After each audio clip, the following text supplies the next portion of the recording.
بسم الله الرحمن الرحيم الحمد لله رب العالمين ثم الصلاة والسلام على سيدنا ونبينا ومولانا أبي القاسم محمد وصلى الله والصلاة والسلام على آله الطيبين الطاهرين المعصومين المكرمين المنتجبين. One thing is certain in our life, whereas most people, no one yet don't know what's going on in their life.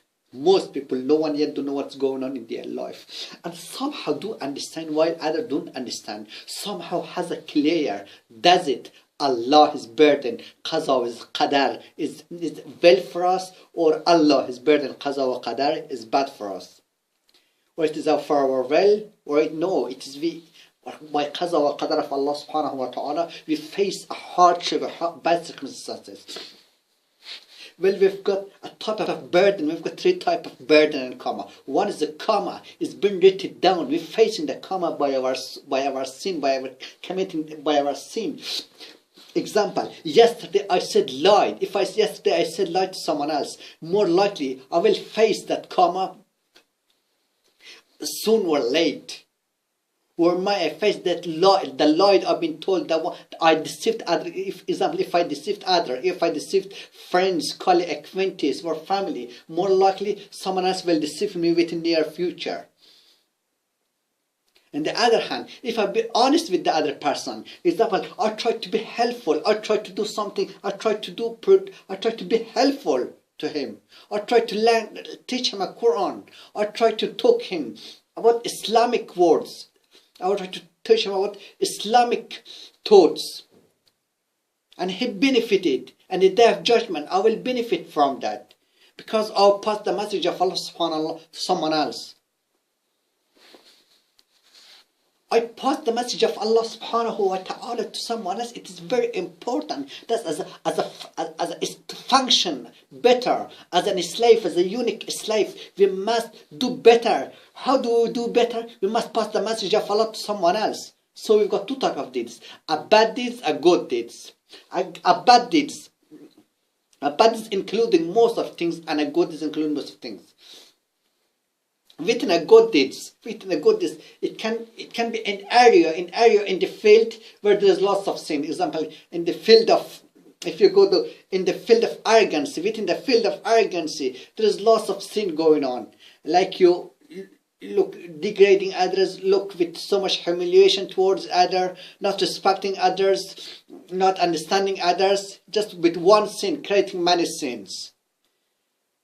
It's the same as respect, it's the same as committing a good sin. Good sin is also generating many good things. Example, if I pass the message of Islam to someone else, I ask the other person, the other third person can benefit from it. He can be nice to his family, he can be nice to his mother, he can be nice to his father.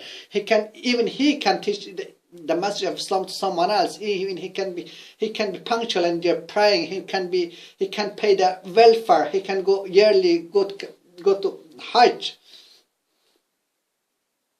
The point is, the matter is the sin can generate the sin, and the good deeds can generate the good deeds. So, as we said in the earlier, nowadays most people is completely wondering, and they don't know what's going on around you, because we've got many type of ideology, many different thoughts, and everyone has got approaching in the same way, but in a different ideology, but different method. Example, most people believe in God, but in belief in God, everyone has got their own interpretation. Even most people know the sign of God clearly, knows that there's a God exists. Most of the sign of God, everything, whatever we observe around the universe and seeing, visualizing, all comes from Allah subhanahu wa ta'ala. But still, most people denying that. Some people is not denying that. Some people even believe in that, but got different interpretation. Some people even believe evolution. Some people is the human being comes from monkey. Some people believe in the earth is formed up by blown up. Just how the earth is going to be blown up by blown up? The earth might not just be blown up. If I drop the bottle of water, if as I walk in, I drop the glass of water in the floor or in the ground, but the glass of water is smashed down. Can be made again the glass like that? Because this earth is so organized, so well disciplined, so everything is completely so disciplined. Like celestial body is everything is completely unique. Everything is completely unique, is entire. Nothing can clash together. Nothing can impact together.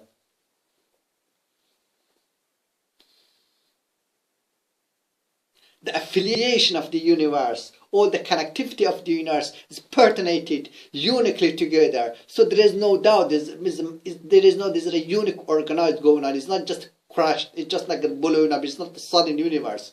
You're not living in a sudden universe. There is a creator, there is Allah subhanahu wa ta'ala. Because this sort of attitude, this sort of thinking, even this sort of thinking, bring people into sort of an idea, in sort of field, in sort of finalizing their mind, finalizing their thought, that they end up to be pagan, they end up to be polytheist.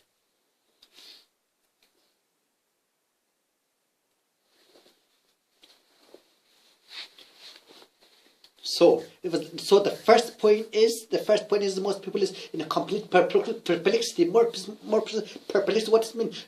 In a field of perpetuation, in a field of rather than to be a pioneer, rather than to be pioneers, being the best and the first and the foremost of the people around. In order they're backdrop people. What's it mean backdrop people?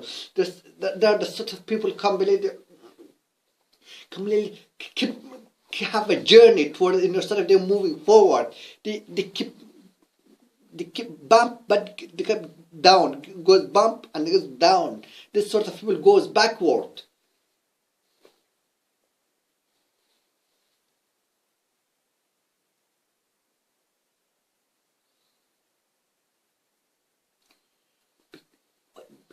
That's the result of benevolence. We don't believe the benevolence of Allah subhanahu wa ta'ala.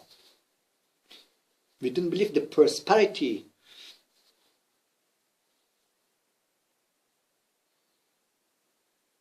We don't believe the miracle of Allah subhanahu wa ta'ala, encompassing everyone, and everyone is under. As you read the history, what's happened in the history, Ali ibn Abi Talib alayhi salatu wasalam, how he worshipped Allah subhanahu wa ta'ala. He given his entire life, he was sacrificed the whole of his life in the way of Allah subhanahu wa ta'ala. Even if he was massive, he had massive calamity in his life. As he said, like it's like a sharp things pricks, you know what I mean? Sharp things in his eyes, and a stone and bones in his throat. That's how much he served, but he was patient. He knows after this whole hard life will come a happiness, will come a success, will come a joy, will come entire paradise, will come the pleasure of Allah subhanahu wa ta'ala. Who don't believe this sort of things will always mourning, always dropping himself in the bottom of this life. Don't drop himself in this bottom of life. Instead move on. Instead move on. Instead not just move on, but accelerate, exceed. Extremely enjoy the pleasure worshipping of Allah subhanahu wa ta'ala with purity, with sincerity, just for the sake of Allah.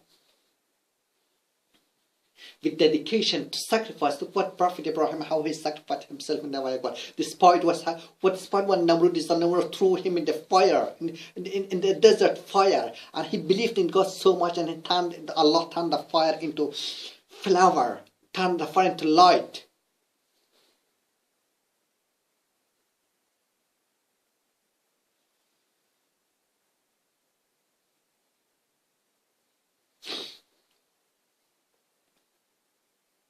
But the story of Prophet Yunus, how many times how he managed, how he survived.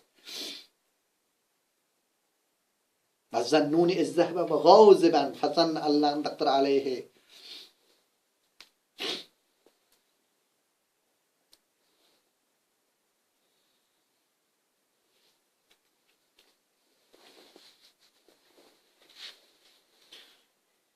If we have a clear path, if we have got a clear path, maneuvering around with so much tiding glad, maneuvering around with a clear, precise verse of Allah subhanahu wa ta'ala, maneuvering around, turn our life into different shape by the framework of Islam,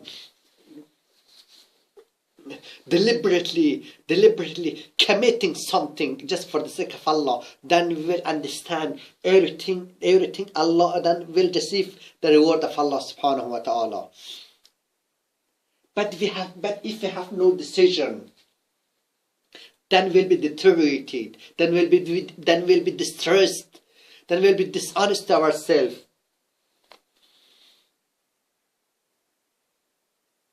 Then all of our mind, our life will be diagnosed with different distress, with different mischief, with different.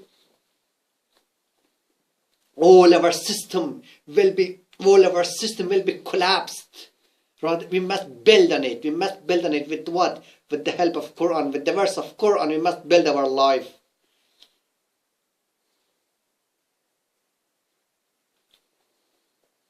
Not with a fantasy world. By the help of Quran, you can do lots in your life. If you read the Quran and contemplate and ponder upon it, you will learn. You will succeed it. But if you turn away from the Quran, you will lose.